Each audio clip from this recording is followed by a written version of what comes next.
Hello दोस्तों, नमस्कार। आप सभी का स्वागत है मेरे यूट्यूब चैनल में। और हम सभी पढ़ रहे थे छत्तीसगढ़ का सामान्य ज्ञान। हमने छत्तीसगढ़ सामान्य ज्ञान का 2 चैप्टर अभी तक पूरा कर लिया है। वो है छत्तीसगढ़ का प्राकृतिक विभाजन और दूसरा छत्तीसगढ़ नदी अपवाह तंत्र। यदि आपने इनसे संबंधित वीडियो अभी तक देखा नहीं है तो आप जो है मेरे यूट्यूब चैनल पर जाकर इन सभी वीडियोस को देख सकते हैं और समझ सकते हैं। आज का जो चैप्टर है वो है छत्तीसगढ़ की कृषि। ये जो चैप्टर है एग्ज़ाम की दृष्टि से बहुत ही महत्वपूर्ण है, चाहे वो सीजी व्यापम हो चाहे वो सीजी पीएससी हो। इस चैप्टर से संबंधित प्रश्न जो है पूछे जाते हैं। तो चलिए ये वीडियो शुरू करते हैं। यह वीडियो शुरू करने से पहले मैं आपको ये बताना चाहता हूँ कि मैंने ये वीडियो बनाने में किन किन कहाँ कहाँ से जो आंकड़े लिए हैं वो कहाँ कहाँ से लिए हैं, उन चीज़ों को समझ लेते हैं। तो मैंने छत्तीसगढ़ का आर्थिक सर्वेक्षण रिपोर्ट 2019-20 और एग्रीकल्चर डिपार्टमेंट का प्रशासकीय प्रतिवेदन 19-20 और जो कॉन्सेप्ट लिया है वो एनसीईआरटी बुक से लिया है।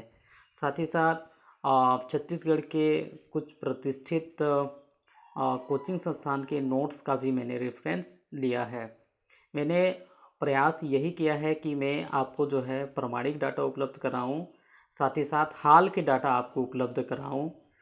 तो इसीलिए मैंने ऐसा किया है। उम्मीद है आपको ये वीडियो पसंद आएगा। तो चलिए शुरू करते हैं। कृषि क्या है? आप सभी को पता है कि आर्थिक गतिविधि को हम मुख्यतः 3 क्षेत्र में बांटते हैं। पहला प्राथमिक क्षेत्र, दूसरा द्वितीय क्षेत्र, तीसरा तृतीय क्षेत्र। तो प्राथमिक क्षेत्र में क्या शामिल होता है? कृषि। तो कृषि क्या है? आ, यह एक प्राथमिक आर्थिक गतिविधि है। कौन सा? कृषि।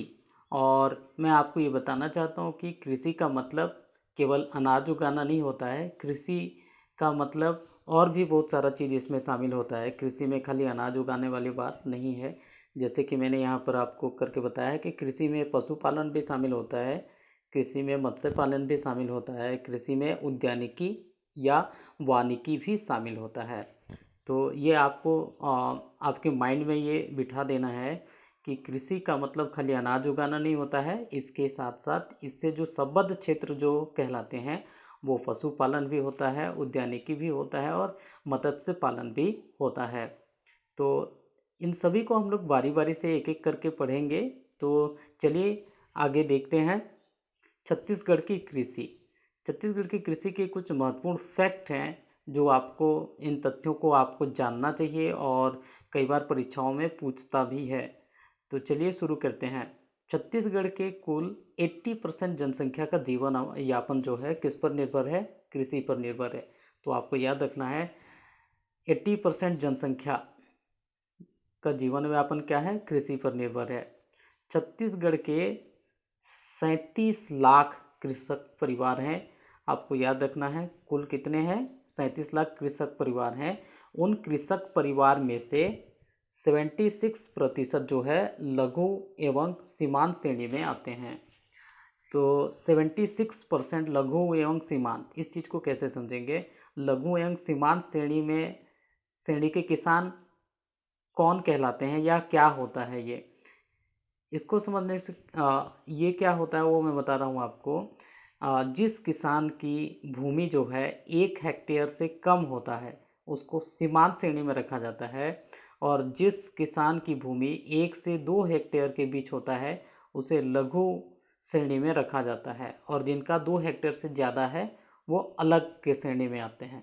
तो ये मान सकते हैं कि छत्तीसगढ़ के जो कुल कृषक परिवार हैं उनके पास 2 हेक्टेयर से कम की भूमि वाले लोग जो हैं वो कितना परसेंट है? 76% है। तो याद रखिए परीक्षाओं में कई बार पूछा जाता है। तो जिनके पास 1 हेक्टेयर से कम है उसको कौन से श्रेणी में रखते हैं? सीमांत। और 1 से 2 हेक्टेयर के बीच है उसको कौन से श्रेणी में रखते हैं? लघु। तो आप सभी को पता है कि छत्तीसगढ़ जो है सर्वाधिक किसका उत्पादन करता है, धान का उत्पादन करता है। और सबसे ज़्यादा जो क्षेत्र है छत्तीसगढ़ के मैदान में धान का उत्पादन सबसे ज़्यादा होता है, ये आपको पता होना चाहिए। उसके बाद छत्तीसगढ़ का मुख्य दलहन फसल अभी की स्थिति में डाटा के हिसाब से देखें तो चना है। सबसे उत्पादन किसका होता है दलहन का, चना का। और मुख्य तिलहन फसल क्या है, सोयाबीन है।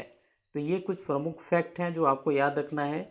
ये सब कई बार पूछ चुका है परीक्षाओं में कि मुख्य दलहन फसल कौन सा है, तिलहन फसल कौन सा है। लेकिन आपको मैं ये बताना चाहता हूँ कि जैसे जैसे उत्पादन भी बढ़ता है उसके हिसाब से ये डाटा भी क्या हो जाएगा, बदल जाएगा। तो चलिए आगे शुरू करते हैं। छत्तीसगढ़ के क्षेत्रों को जहाँ से हम अनाज उगाते हैं उनको मुख्य रूप से जलवायु के हिसाब से यदि हम बांटें तो कृषि जलवायु प्रदेश मुख्य रूप से 3 भाग में बांटा गया है।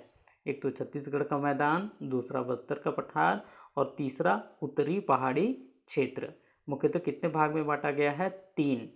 तो छत्तीसगढ़ का जो भूमि है उसे कृषि जलवायु क्षेत्र में कितने भाग में बांटा गया है, 3।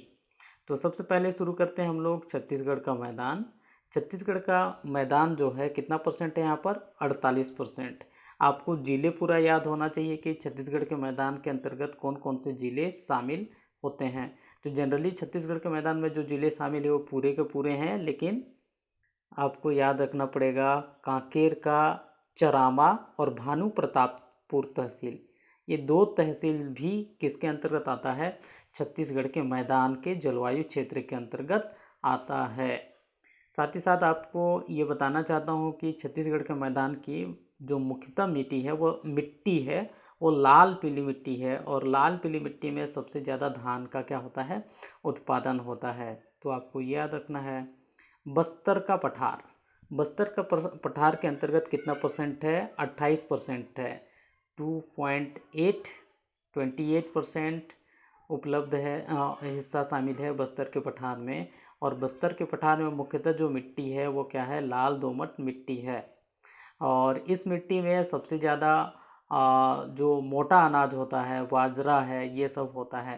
तो बस्तर का एरिया को हम लोग मोटे अनाज के तौर पर जानते हैं क्योंकि वहाँ पर मोटे अनाज जो है सबसे ज़्यादा उत्पादन किया जाता है। तो इसमें बस्तर संभाग के जितने भी ज़िले हैं वो सारे ज़िले शामिल हैं, लेकिन कांकेर का कुछ तहसील को छोड़कर, क्योंकि चरामा और भानु प्रतापपुर किसके अंतर्गत आ जाता है, छत्तीसगढ़ के मैदान के अंतर्गत आ जाता है। ये आपको याद रखना है।